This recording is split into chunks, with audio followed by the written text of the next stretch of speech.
What does it feel like to be the crush of 5 rich heiress daughters at the same time?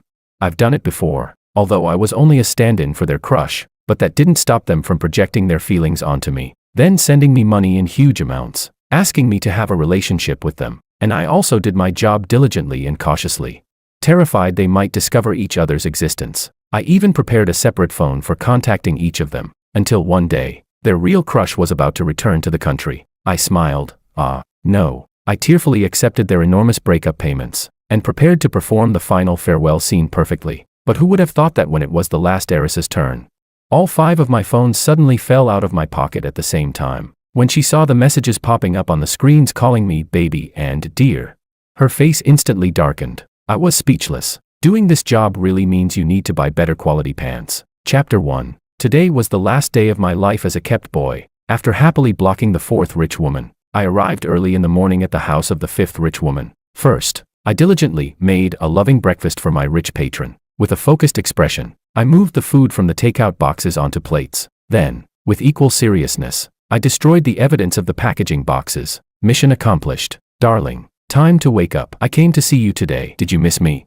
Rich woman number 5, Willow, wearing a black dress, opened the door lazily and elegantly. Leaning against the doorframe, she half closed her eyes and said, "Oh, who's this? If you stayed away any longer, I'd forget what you even look like." Hearing her slightly sarcastic tone, I felt a little guilty. Wasn't it because I'd already made enough money?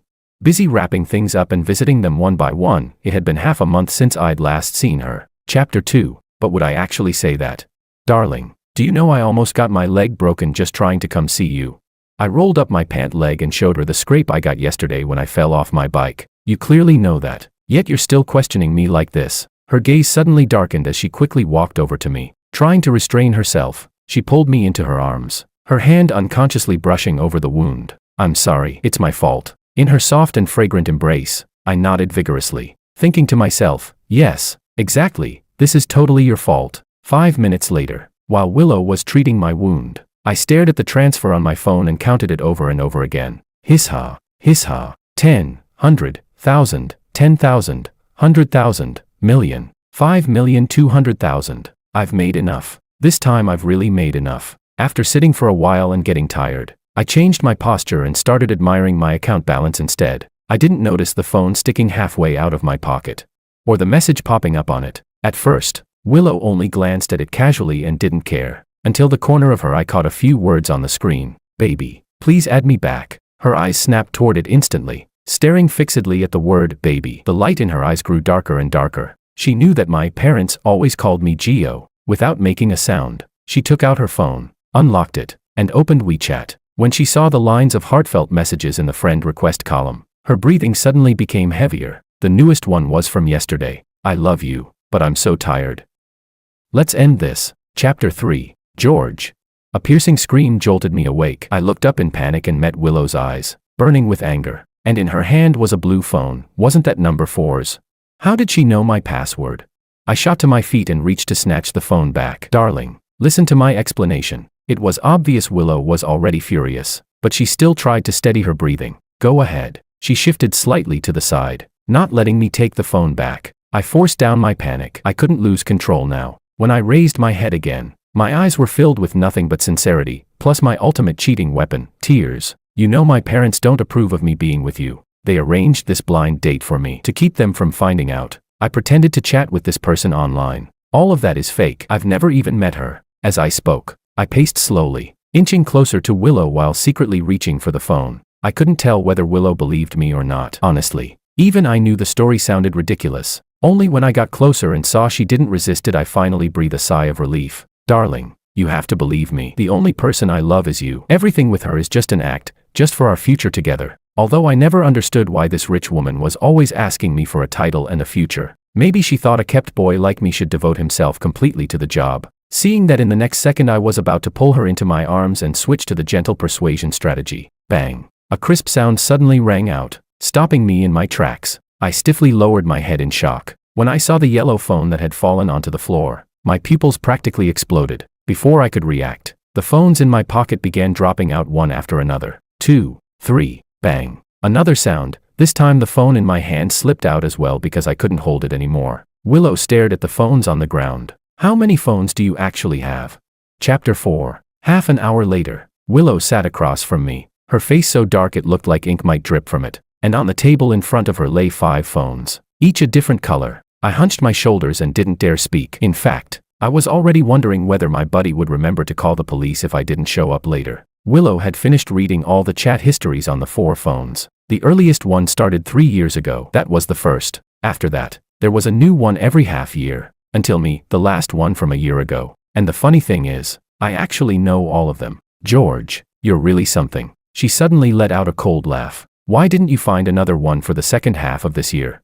I didn't dare say anything and lowered my head even further. In truth, I was muttering in my heart, because I already made enough money. Thinking about it made me grind my teeth. Damn it, what kind of terrible quality were these pants? Cut them off. A slightly tired voice came from across the table. I suddenly lifted my head, staring at her in disbelief. Cut them off. I'll pretend none of this ever happened. I opened my mouth but couldn't say anything. What the hell, was she crazy? Putting up with betrayal was one thing, but this was 4 people and she was still willing to tolerate it. I didn't even know what to say, but seeing how easygoing she seemed, I remembered the reason I came today. Originally, I planned to say my parents were forcing me to marry and use that as an excuse to break up with her, but now, it might be better to just come clean. It's already over. Ignoring how Willow's eyes suddenly lit up, I continued. We should end things too. Anyway, there wasn't really any real feelings. The second half of the sentence never came out, because Willow had already stood up, her gaze suddenly fierce and terrifying, as if in the next second she might devour me alive. Only now did it seem like she was truly angry. Chapter 5. Seeing her walk toward me step by step, I immediately turned and bolted. Even though I knew I definitely wouldn't be able to escape, buying even a little time was still better than nothing. Just as the situation grew more and more tense, right at the critical moment when everything could explode, the doorbell rang. My eyes lit up instantly. I'll get the door. Ignoring Willow's reaction, I hurried toward the door. No matter who it is outside, the moment I open it, I'm slipping out and running. George, you dare run. The woman's furious voice came from behind me. I shivered a little, but still resolutely turned the doorknob. Obviously, only an idiot wouldn't run. What an idiot. My family would be stunned if they saw this. Standing outside the door were my first 4 rich sugar mommies. George. The 4 people outside blocked the doorway completely, grinding their teeth as they called my name in unison. I swallowed hard, then slammed the door shut, locked it, and turned around in one smooth motion. Not daring to meet Willow's eyes, I pulled her into my arms and said, "Well, you go deal with them." Willow almost laughed from sheer anger. How on earth was I so shamelessly confident asking her to deal with my 4 mistresses for me? She clenched her teeth, wanting to strangle me on the spot, but feeling the warmth of the person in her arms, she suddenly smiled. Sure, I didn't expect Willow to actually agree. She was way too easygoing. She really was a good person. Chapter 6. I take that back. She's a vicious woman. She actually let those 4 tigresses inside. Listening to them talk in what sounded like calm voices, they were discussing the personas I had presented to each of them. A hard-working and kind orphan who got into a prestigious university and works part-time to pay tuition. A poor kid from a broken family. His mom ran away with another man, and his gambling-addicted dad almost sold him off to Southeast Asia. A pitiful guy bullied since childhood. A social climber trying to break into high society. His parents died early, leaving him to raise his young sister all by himself. Willow glanced at me meaningfully and said, "An honest man from a strict family, whose parents oppose a mismatched relationship." The other 4 women all looked at her in shock. "Why is he different with you?" My lips moved but no sound came out, though it was obvious from my expression that I was swearing very viciously. "What are you cursing about? Let's hear it." A teasing voice rang out, and the others all looked over as well. I glared fiercely at the woman. She was my 3rd sugar mommy, Sophia, also the only one who knew that I had 2 sugar mommies before her, but she had clearly promised she wouldn't tell the others. Suddenly, a flash of realization struck my mind. You did this. After all, these pants seemed to be a gift from her. Sophia calmly hummed in agreement, the smile on her face deepening. Yes, I did. After all, who would have thought that later you'd go and find 2 more little sisters? She deliberately emphasized the word sisters. The smile in her eyes didn't reach them, making her look even more terrifying. Knowing her the way I do, she was definitely plotting something bad. I shivered, then decided to stop pretending altogether. Yeah, I lied to all of you. Do whatever the hell you want. Chapter 7. You can't blame me for being so fearless. Over the years, relying on the money I squeezed out of them, I secretly started my own company. By now, it has developed to the point where I can stand on equal footing with them. After saying those words, The tension I had carried in my heart for 3 years finally dropped away. Today, I would settle things with all these women once and for all. I can give you some compensation. As for the rest, I've already provided emotional support for you, haven't I? Ignoring their increasingly dark expressions, I continued. Besides, your crush is about to come back. Why keep clinging to me? Instead of wasting time on me, you might as well go try to please him. Sure enough, the moment I said that, 4 out of the 5 women lowered their eyes, clearly shaken by my words. Only Willow frowned and interrupted in confusion. What crush? Ah, hearing her ask that, I suddenly remembered. She seemed to be the only one among them who didn't have a crush. When I approached her in the beginning, it had actually been a misunderstanding. I thought she liked that person too. I only realized a few months ago that I had gotten it wrong. But she was so generous, more generous than the other 4 combined. For the sake of rapidly expanding my business empire, I couldn't bear to give that up. Feeling guilty, my eyes darted around as I covered my ears and said, I'm not listening. I'm not listening. I'm just a substitute. Why make things so hard for me? Willow stood up speechlessly and was just about to walk over and shake my head to see if there was water sloshing around inside. Then the doorbell rang again. My eyes rolled for a moment, and I immediately turned toward the door. Goodbye, everyone. I opened the door and fell silent again. George. That's right. Standing outside was my brother and a whole group of police officers. Chapter 8. I was so moved that my eyes filled with tears, as expected of my dear brother. Wah. I opened my arms and gave him a huge bear hug, wailing, David, you finally came to save me. My brother's face was dark as he slowly looked over the 5 women present, the coldness in his eyes almost turning tangible. The leading police officer also stepped forward, standing protectively in front of us. Sir, don't be afraid. We're officers from the Orange District Public Security Bureau. If you're facing any trouble, you can tell us. I had already thought of a plan just now. With reddened eyes, I looked up toward Willow and the others. I shrank back in fear before quickly turning my head away. Officer. They're trying to force me to hand over my money. Otherwise they'll falsely accuse me of sexually harassing them. I practically shouted the last few words. It was enough to show just how utterly devastated I seemed. The moment the officers heard this, their expressions immediately changed. The officer who had been questioning me gave a signal with his hand, and within seconds Willow and the other 4 were restrained. If they wanted to resist, it would have been easy, but the ones restraining them were police officers, and the one who called the police was me. After the 5 women were taken to the police station, my brother and I finished giving our statements and went home first. Back at home, my brother sat down heavily on the sofa, crossed his arms, and began interrogating me. What was going on with those 5 people today? I scratched my head, still trying to make excuses. Well, they were trying to blackmail me. David's face remained stern. Tell the truth. I shuddered. My brother was angry. I didn't dare hide anything anymore and told him everything about my kept boy career in detail. After finishing, I looked at my brother's unreadable expression and swallowed nervously. It was all Sophia's fault. She was the one who exposed me. I had hidden it for 3 years, 3 whole years, and on the very last day, just when everything was about to end, it all blew up. Who was I supposed to complain to?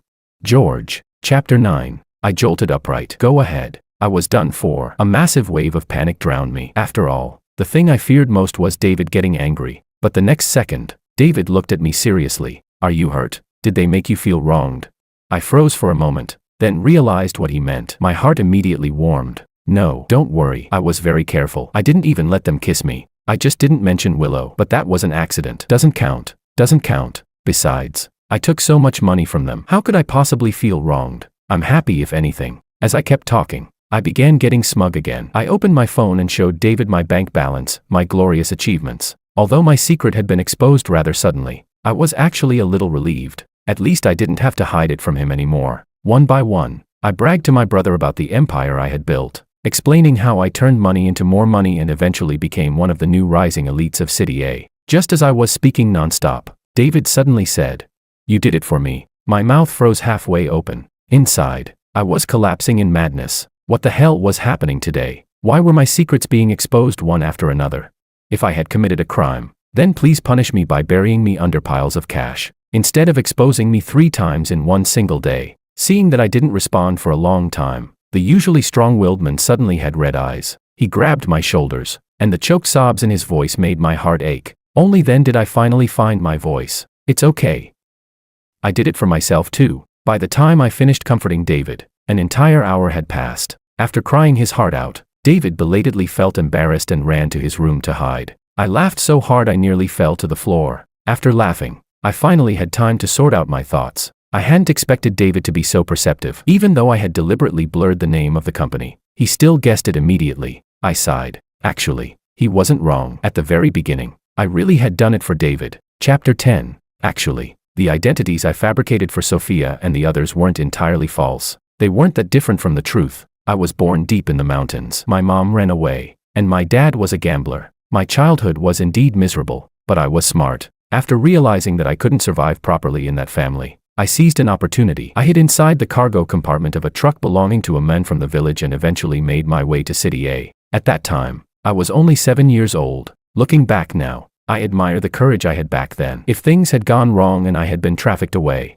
I might have ended up worse off than staying at home. Fortunately, luck was on my side. After wandering around for a while, I ended up at an orphanage. I lied and said I had been abandoned by my parents. I claimed I didn't know anything, didn't know who my parents were, didn't even know my own name. Luckily, the checks weren't that strict back then. Once they confirmed that no one wanted me, I was successfully taken in by the orphanage. The orphanage had many kind sponsors. Life there was far better than life in that home. Because I was grateful for the help of the orphanage director, who was like a mother to us, I studied desperately hard. I hoped that one day I could succeed and become someone who could give back to the orphanage. I wanted the younger kids there to live better lives and be able to afford school. In middle school, I was admitted to the best key high school in the city. That was where I met the brother of my lifetime, David Chan. We became desk mates. He was the eldest young master of the Chan family in City A, showered with endless affection. I was a poor orphan with no parents from the orphanage. Although I personally didn't care, David was just too kind. He would carefully protect my fragile self-esteem, pretending to be arrogant and unreasonable while secretly giving me stationery and snacks.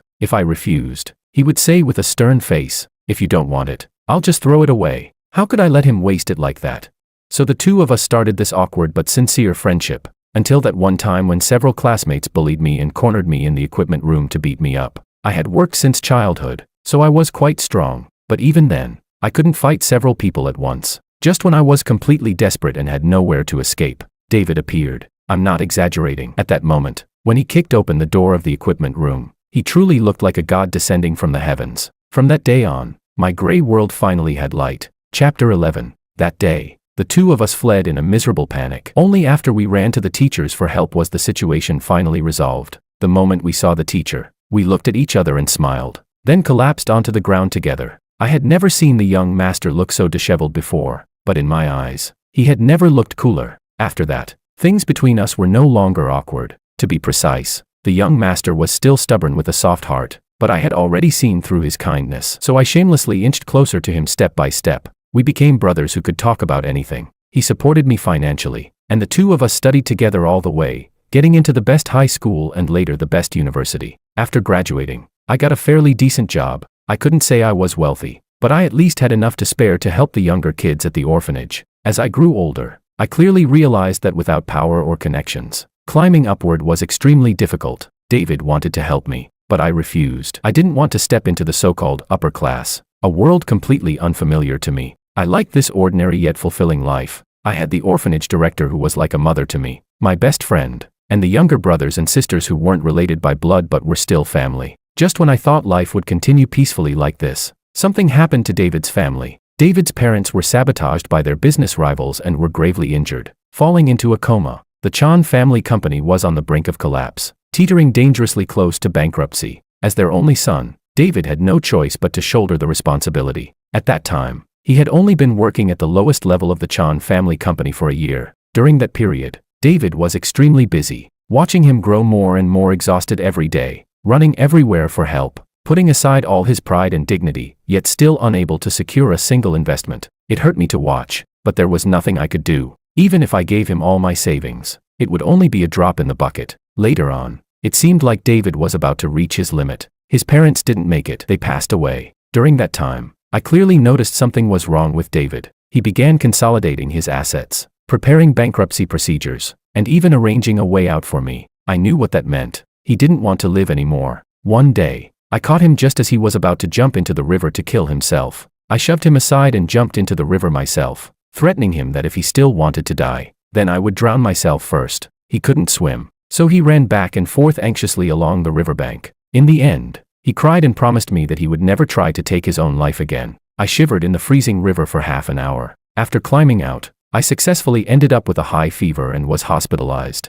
I knew that sometimes things had to be completely broken before they could be rebuilt, so I chose such a drastic method. Chapter 12. The Chan family fell, but David Chan did not. I still took out all my savings and gave them to David, letting him start a business to reclaim everything that once belonged to the Chan family. At the same time, I clearly realized my own powerlessness. It was around that time that I heard a scandalous story circulating among the upper circles of City A. Apparently, the young ladies of the 5 most powerful families in City A were all in love with the same man. That man was outstanding, handsome and exceptional. He was the young master of a top-tier power even stronger than the Chan family, and he was the shared idol of those 5 women. Actually, I had heard David mention him before, but I hadn't paid much attention to it at the time. Later, I learned that their idol had gone abroad. The 5 women were heartbroken. Some of them were even beginning to consider finding substitutes. That was when an idea formed in my mind. After confirming that the 5 women only had one-sided crushes on him and that none of them had fiancés or boyfriends,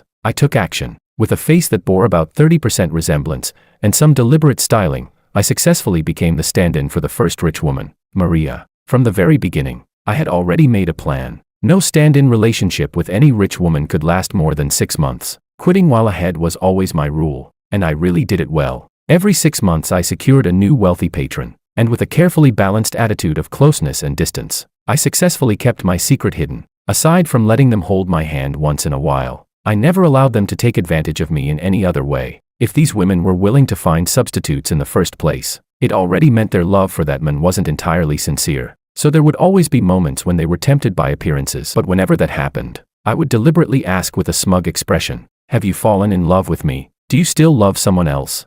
The result was obvious. They would fall silent, and once again, I was safe. That was also why I limited every relationship to only 6 months. Using the money I received from these rich women, I began building my own career. Originally, I wanted to give everything to David, but on one hand, I didn't dare tell him. On the other hand, he would never accept it. I understood his pride, and I understood his stubborn determination. So I chose to start my own business. Unexpectedly, once I began, I discovered that I actually had some talent for it. My business grew more and more successful. David also gradually rebuilt his own career. Behind the scenes, I constantly arranged for my company to collaborate with David's, helping him while also strengthening myself. With abundant financial backing, my company developed rapidly. By the time Willow came along, my business was already on the rise. And since she was a little beautiful, a little generous, and a little kind, I ended up stretching the arrangement to a full year, until David finally fought his way back, sending his enemies to prison and settling the grudges of the past once and for all. I also upgraded the facilities of the orphanage so that every younger brother and sister there would have enough money to study all the way through university. I knew it was time for me to stop. So on the very last day, when I was preparing to destroy the 5 phones I had used for those relationships, my secret was exposed. Honestly, it was my own fault. I shouldn't have been greedy for convenience, thinking that that very day would mark the end of my 3-year career as a kept man. After finishing my recollection, thinking back on everything we went through, I still couldn't help but sigh. David and I really are incredible. Chapter 13. Knowing the police station wouldn't be able to hold those women for long, I sent them one final message on my phone to make things clear. This had always been a mutually beneficial arrangement. Don't come looking for me again. If you do, that would be rather rude. But I'm also someone who knows how to be grateful. After my business started taking off, I had people collect information about Makoto overseas. I knew those women wouldn't be willing to investigate themselves out of pride. That's fine, I could do it. I sent them detailed information, along with my guesses about Makoto's preferences, plus a few small suggestions for them. Then I withdrew gracefully after accomplishing my mission. This was exactly the kind of situation I had prepared for from the beginning. That should shut them up now, right? As for Willow, even though I knew Makoto wasn't her idol, I still sent the information to her. Consider it a thank you gift. Who knows? Maybe she actually likes him too. I thought things would finally end there, but I seriously underestimated those women. The next day, Sophia showed up at my door. With a cold expression, I invited her to a cafe. Looking at the gentle and sweet mask on her face, I coldly told the waiter, "Hello, I'd like the most bitter iced Americano you have, and a latte with sugar and milk." The waiter looked slightly confused. "Sorry, sir, there isn't an option like that for iced Americanos. The bitterness is standardized." I nodded. That's fine. I was just talking nonsense. Actually, I just wanted to irritate Sophia, but she still wore a smiling expression, even a hint of indulgence in her eyes. I closed my eyes, feeling speechless. Come to think of it, among those 5 women, The others were all people I deliberately approached. Only Sophia was an accident. Chapter 14. She claimed she had approached me on her own. Before deciding to become a high-end professional keptman, I had already investigated all of them. To be honest, among the 5 women, Sophia was the one who felt the most dangerous to me. People like her are extremely calculating. If you're not careful, they'll bite you before you even realize it. I never intended to target her. The other 4 were already enough for me to profit from. But when I was preparing to approach the 3rd rich woman, Sophia suddenly appeared. You've been deliberately getting close to Maria and Alicia, haven't you? Planning to become Makoto's substitute. Who's next? She sat there just like this, legs crossed, each sentence turning my face paler. Let me guess, Willow, or Laura. Before I could even speak, she revealed her intention. You plan to act as each person's substitute for 6 months. Then why not do the same for me?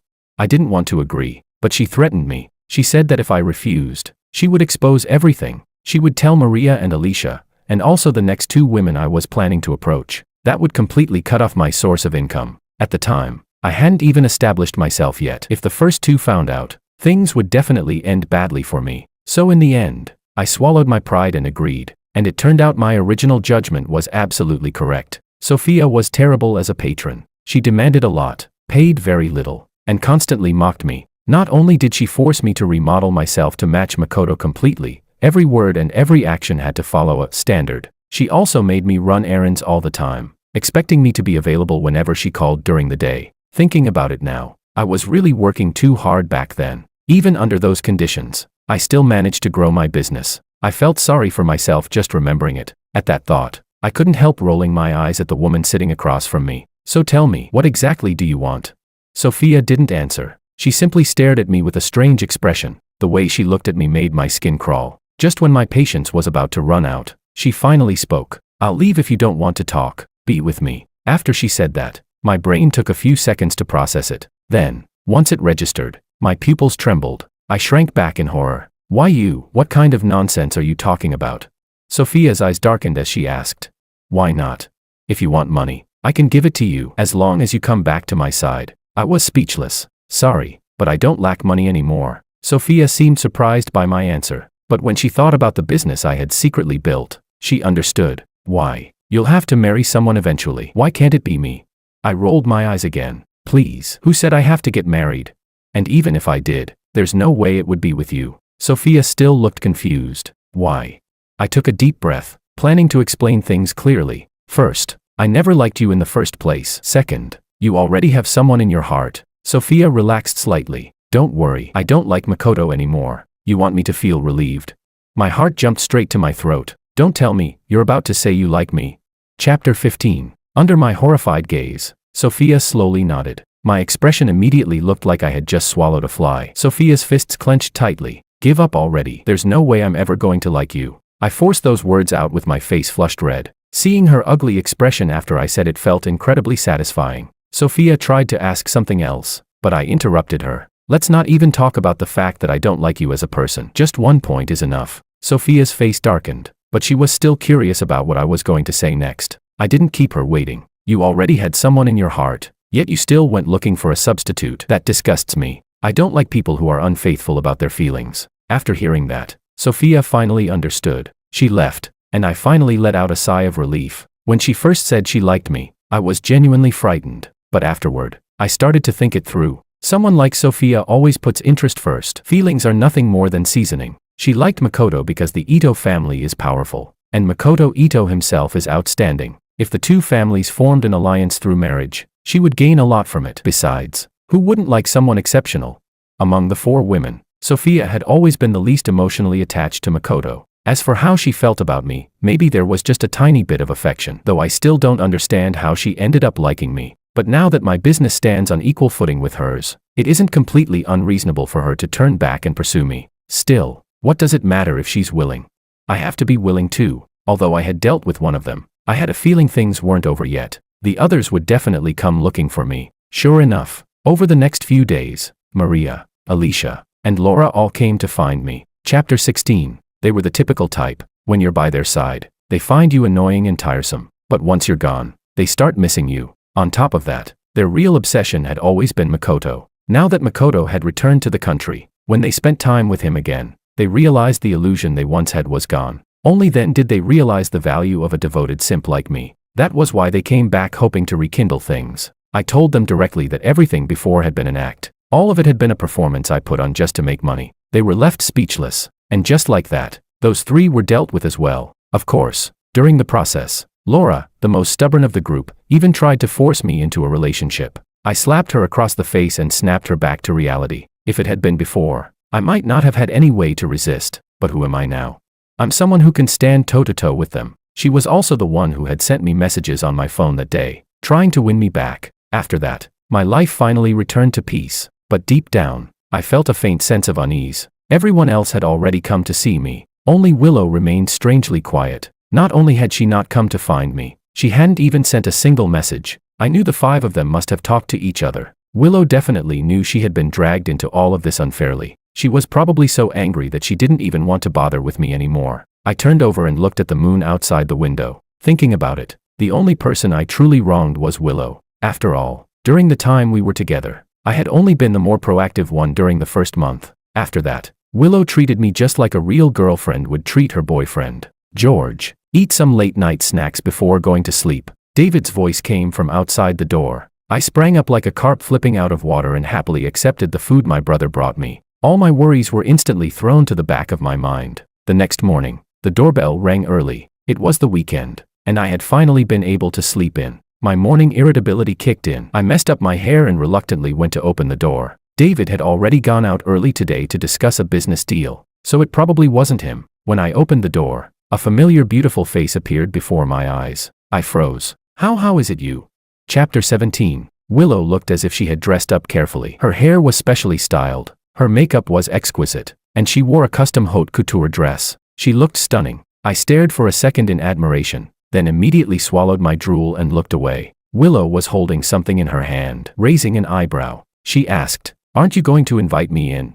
I was silent for 2 seconds, then firmly shook my head. No. What if she was still furious and wanted to beat me up?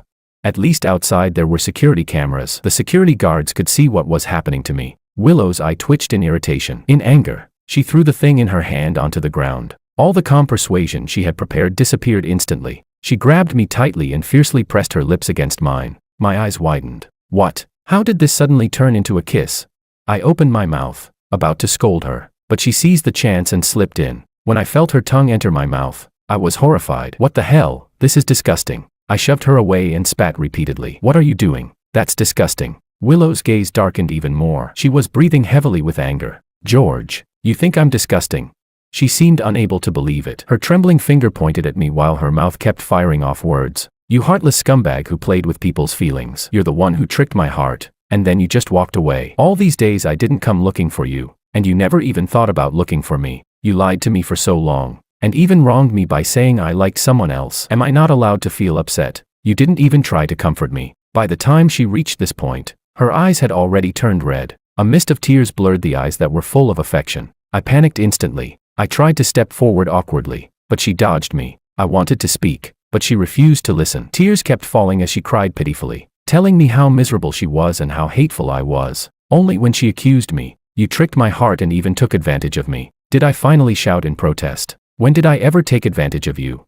Unexpectedly, Willow cried even harder, looking at me like I was the most heartless man alive. She said, you didn't take advantage of me. Every day you rubbed against my chest, and when I was taking a shower, you even peeked through the crack in the door. MMPH. Chapter 18. Seeing the situation about to spiral out of control, I jumped up and covered her mouth tightly. Be quiet. Let's talk inside. Willow blinked, and 2 tears fell onto my hand. Ah, this is bad. I panicked even more, suddenly realizing the awkward position we were in. I tried to pull away, but Willow suddenly hugged me tightly and started walking forward step by step. Even reaching back to close the door, she maintained this position all the way to the sofa. I tried to break free, but she clung to me like a chain. More importantly, every time I struggled, she started crying again. Cry, cry, cry. I have no idea why she cries so much. I never noticed this before. In the end, her crying made my conscience ache. Finally, I shouted, what exactly do you want? Just say it. Willow's tears stopped instantly, like a faucet being turned off. You have to take responsibility for me. I love you. You must marry me. I was so shocked by what she said that it took me a moment to notice her strange choice of words. Wait, This was supposed to be a rich woman and her kept man. How did you end up falling in love with me?